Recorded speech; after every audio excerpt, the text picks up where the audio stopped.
Why is diversity in media representation important? It's important because for a lot of this country, what we know about each other is given to us through the media. So for example, I grew up in Eureka, California, a very sleepy little town in right below Oregon on the west coast of California. And in my small town, there were no people of color. Just no people of color lived there. So all of my understanding of people of color came to me through television, through the history that I was taught in high school and elementary school. And none of those representations were diverse. In history, when I was in school, we were told that a thing called slavery happened, but not to worry too much about it. And then in terms of just media representation, if you watch your evening news, your evening local news, the people that are spoken about are never raced unless it is a black person committing a crime. Then it's always a black man or a black woman did something rather than a white man or white woman. In almost all detective shows, a lot of the times the perpetrator is a black man. Black men are showed to us repeatedly as being able to play basketball and almost nothing else. And so this forms for what George Yancey, what he calls the racist white imaginary. So we all have this imaginary that we dip into when we're trying to understand people of color, and this imaginary has been created through a media that is completely one-sided in its representation. So for me, it's kind of a garbage in, garbage out. If diverse representations are not in our media, then we can only ever expect to have garbage come out.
Hi, my name is Alexia Hogan, but my pen name is Amakuma, and I got that name when I was in Ghana because Ama means you're a Saturday-born female.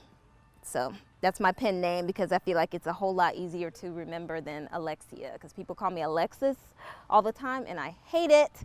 So I just decided to go with Amakuma because I felt like kids would remember it and it'd be easy for people to say. So what inspired me to write my book? Teaching elementary school inspired me to write my book because I otherwise was not planning to be a writer. I just wanted to be a good teacher. And after college, when I decided to go into the classroom, I went into schools that were, that had kids that were living in poverty, and a lot of them did not like to read. And I tried to figure out why. You know, I really enjoyed reading when I was younger, and there were a lot of books that influenced, you know, and shaped me as a person. So it was really sad to be around kids that didn't like to read. So one day I had this light bulb over my head when I was organizing books on our shelves, and I said, why don't I write a book? You know, I know these kids, you know, I'm from Winter Haven, Lakeland, I'm from Polk County. I know exactly what they're going through. I love them, they love me. Why can't I write a book? I was an English major. So I just started to work on different story ideas, and it just manifested into this whole book called 90s Unexpected Gift. And I wrote it, and it came out last year in December, and I haven't looked back. I'm just continuing to move forward with my writing career. The writing is fun, but it's also torture. And I say that because you're never satisfied with what you do. In the beginning, I just bare bones. I did my outline. I did like a little plot mountain, like I did when I was teaching my kids. I did like a little story outline, and then I thought about what the characters would look like, what their personalities were like. And then once I got the bare bones worked out, then I started writing more of the dialogue, and then I started, making it more descriptive. And then I did my first draft in about a month, but it took me, I feel like, a whole nother month or two just to edit what I did. And that was the torturous part of it, because I didn't know when to stop. I didn't know if I should, keep working on it or let it be. And then I would ask people to read it, get their feedback, and then they would tell me, oh, you should add this, or you should take this out. And then I would do that, and then I'd read it back, and I'd say, no, this doesn't seem quite right. So I'd have somebody else read it. So it was a lot of like writing and rewriting.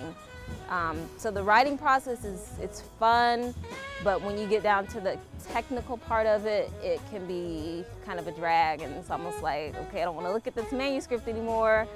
But when you love writing and you love literature, it all comes with it, and you wouldn't trade it for the world. You'd rather go through the pain of having to deal with, the editing than not having written anything at all. So what is 90s Unexpected Gift about?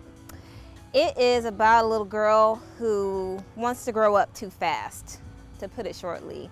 In the story, she has an older sister who has braids. She's in high school. Her sister's really smart. She's in biology. She's got a lot of things going on. And she wants to be more like her big sister. And as you see in the cover, her mom gives her these little girl hairstyles. She says, no, Mom, I'm turning 10, so I need to look older. So she gets these braids, and she stops paying attention to her schoolwork. And she starts getting into the mirror and playing with her hair, and she fails a test because she wasn't studying. And she has two other friends in the book who don't usually get as good as grades as she does, and they actually got better grades on this test than she did. And she realizes, and her grandmother teaches her at the end, that it's more important to have your inner beauty glowing than your outer. And it's more important to focus on your intelligence and your hard work than, what your hair looks like or what your skin looks like. So that is the basic premise of it, and it's autobiographical because in the 7th grade, that kind of happened to me. I got these new braids in my hair, and I just thought I was the queen of the school, and I stopped paying attention in class. I stopped paying attention to my homework at home, and then I got a D on my report card, and my mom was not happy about that. And I wasn't happy about it either.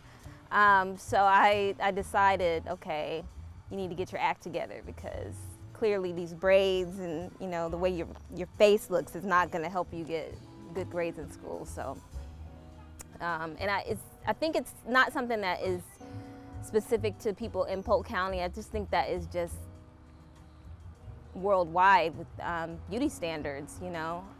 We're told to focus on the way we look more than anything else as women and as girls, and they need to know that that's not the right path to take, because it's not going to yield any good results for you in the long run. Well, I know for sure that kids like the book. That's one thing that I was nervous about, because as a writer, you never know, how people are going to react to it, and you're hoping that they think positively of it. But when you get people telling you that their struggling readers really enjoyed the book, it really makes you feel like, okay, I did what I was supposed to do. You have children that typically don't like reading, wanting to read the book, wanting to find out what happens, then that's very good. To put it, I don't know how else to put it, but that made me feel really positive about what I was doing. It made me feel really good about what I was doing. How important is it for children to have characters that look like them? Well, it's very important because that's how you learn to develop a sense of self, and that's how you build your self-esteem. So if you never see anybody that looks like you can't imagine yourself doing certain things. If you never saw somebody that looked like you in a position of like a doctor or an astronaut or a teacher, you might not think that those career options were possible for you, and it would make you feel very bad about yourself. So it's very, very important to have diverse representation in books for children. And then other children need to know that people are different, but they're the same, if that makes sense.